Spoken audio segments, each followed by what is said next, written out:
Hi, good morning. I'm Beth Huisman.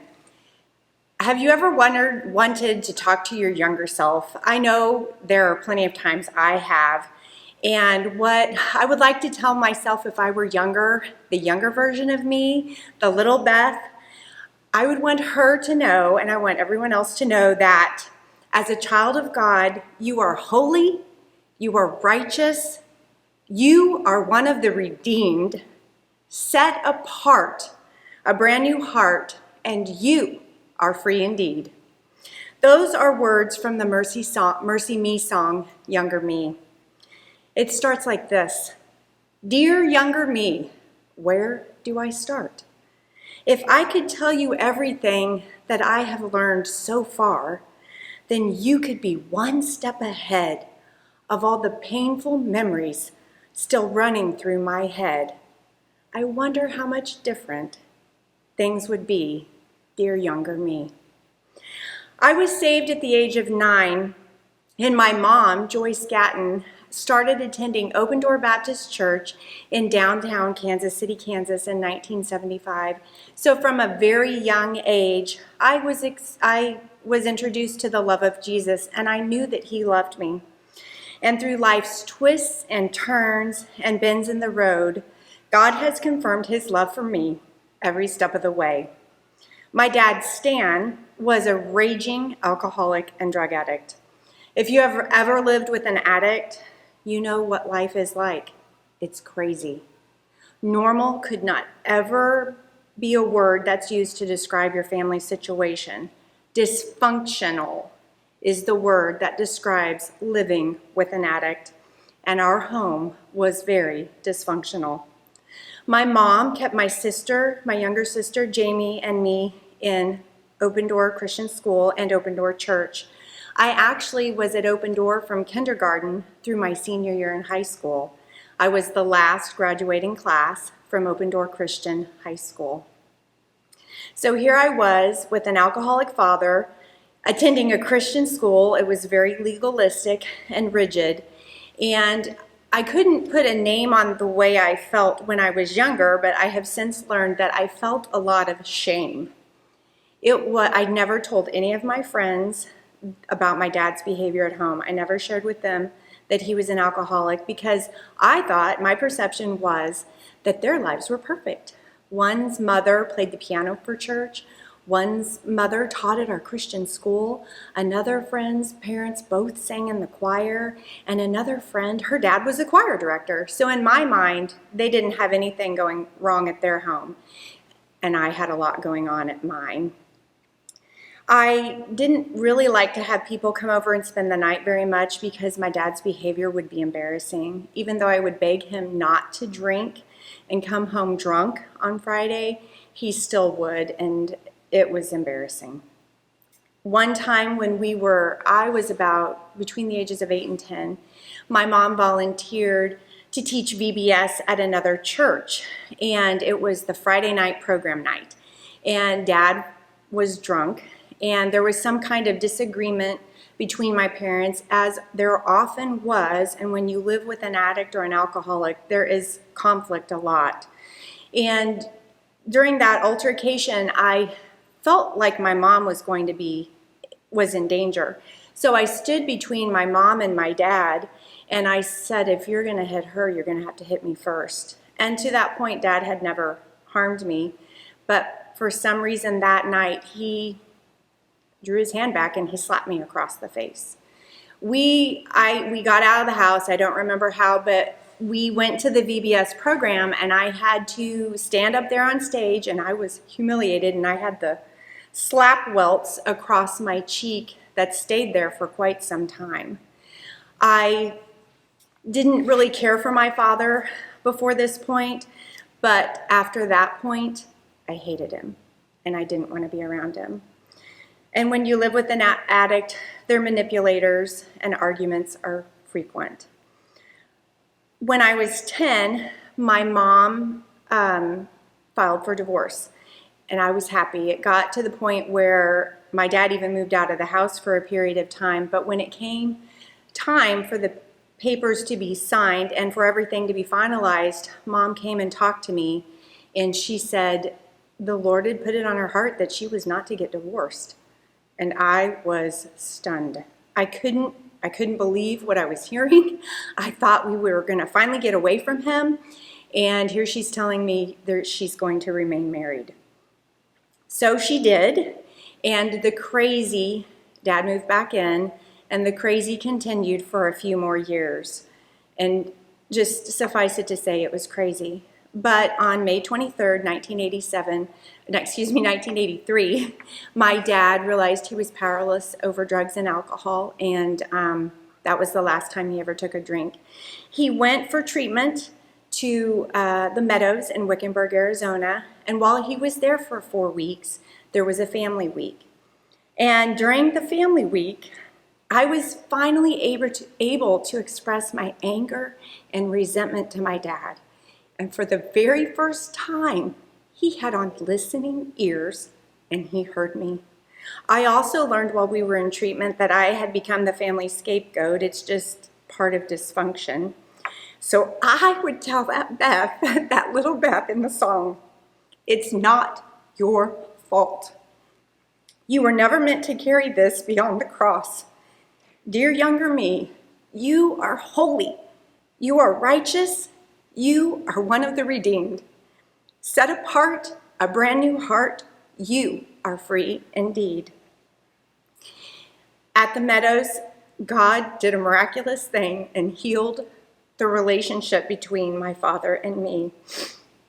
That's the only way to describe how it happened, was it was a miraculous healing. And Dad has been clean and sober for 37 years, and I can honestly say that I love my dad. He is a generous, humble man, kind and gracious, and I'm thankful he's my father, and I'm thankful for his example. I also love my mother, Joyce, for her example of remaining married and staying true to her marriage vow, and I'm thankful for my parents.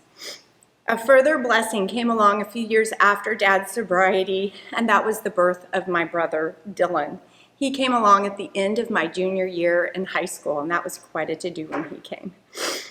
For college, I attended William Jewell College in Liberty, Missouri, and I was graduated with a degree in communication, and I started working at a Christian radio station, KCNW AM 1380. Eventually, I did end up working for Bot Radio Network.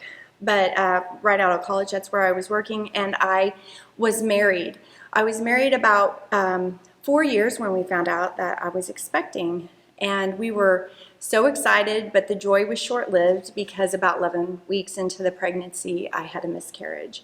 My mother never had any miscarriages, so I never dreamed that that would happen to me, and I was actually devastated because I had wanted nothing more in life than to be a wife and a mother.